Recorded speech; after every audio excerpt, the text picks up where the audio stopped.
Hi, I'm Jim Chestnut, a semi-retired trim carpenter and full-time clamp man. Didn't think you were going to get away without any propaganda, did you?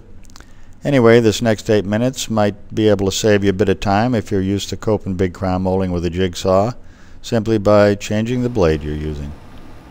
Hello, Gary Katz and Steve M. and all you guys from Gary Katz's Trim Forum at JLC On Live. These are the jigsaw blades that I use when I'm coping crown molding. 6 teeth per inch. A lot of people have voiced concern about tear out and all that. I haven't found that to be a problem. So what I'm going to do is cope a piece with it and let you know beforehand that this crown molding is cupped, so that when I get done coping it and stick a piece up to show you how it fits, it's not going to fit until I unclamp it. And of course I haven't done this in a long time. I don't do it full time anymore. So you can see that I'm a real tradesman because I'm already making excuses. Ugh. Oh God, it's hell getting old. It doesn't make any difference to me one way or the other which way I cope from. What does make a difference is cutting the scribe line on the chop saw. It's much easier to have the stock off to the left with the kind of saw I use, because I use a big Kentucky 15 and the motor's on the other side. Now you notice how fast this chews right through, the 6 teeth per inch. You'll also notice when I'm coming through there, when I start to get into that section, it has to be right in there, I start rocking the blade. And then I'll come back and use the bottom of the blade against the stock to get up in closer. Now here I started off a little bit too low because I hadn't done this one in a bit and needed some wiggle room. And again, you'll see me rocking and then coming back in, taking a little more, rocking, coming back in, taking a little more. It's it's not that hard to do, really. I really like this particular Lennox bimetal. It just has the right amount of flexibility, and I feel like I got really good control over the blade.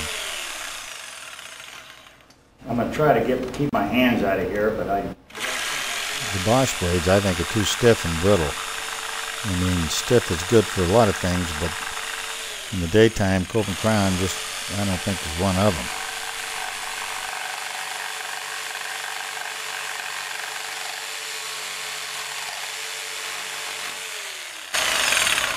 Okay, this I don't have a coping saw. I'm going to hack out. This will tear out. And normally if I was on a job site, what I do there is use a coping saw for that piece. As I just said, it's going to tear out.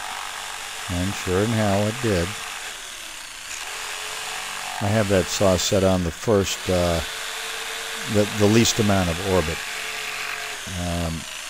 I've found that if I set it on a higher setting where it's doing more orbiting, it just makes me screw up faster.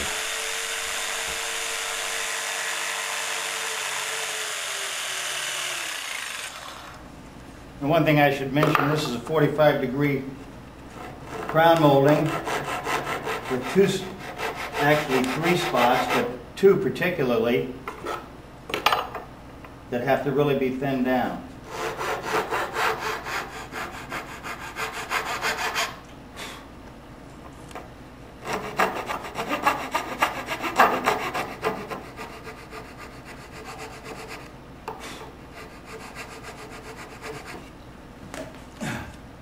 Now this will hit right here. I don't know if you can see it from that angle, but we've got to go horizontal straight back, and this is the worst part of the whole thing.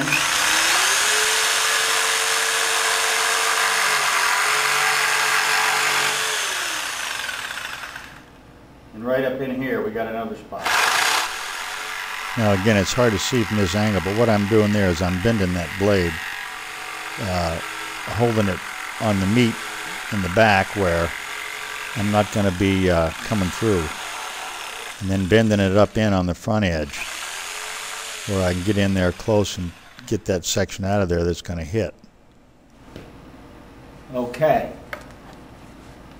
One little one here.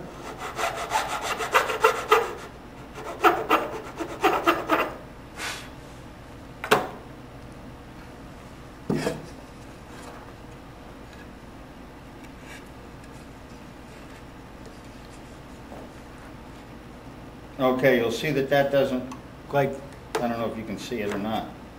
I may have to. Once I unclamp that. Oh, shoot.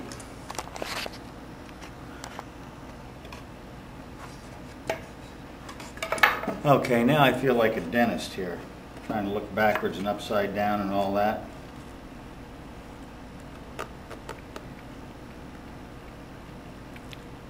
Can you see it?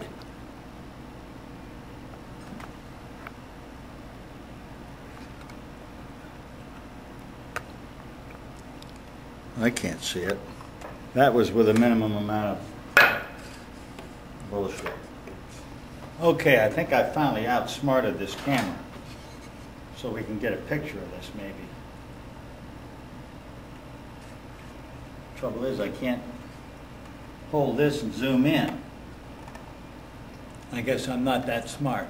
But anyway, this, I'll show you this detail.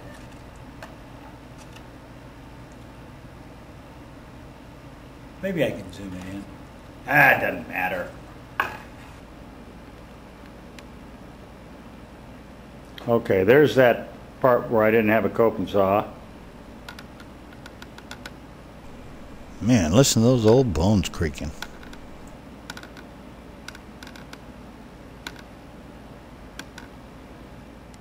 This is why this is difficult to cope. Because right in here, it comes almost to the horizontal, and right in here, the bottom of the bull nose, it is horizontal. So that won't fit.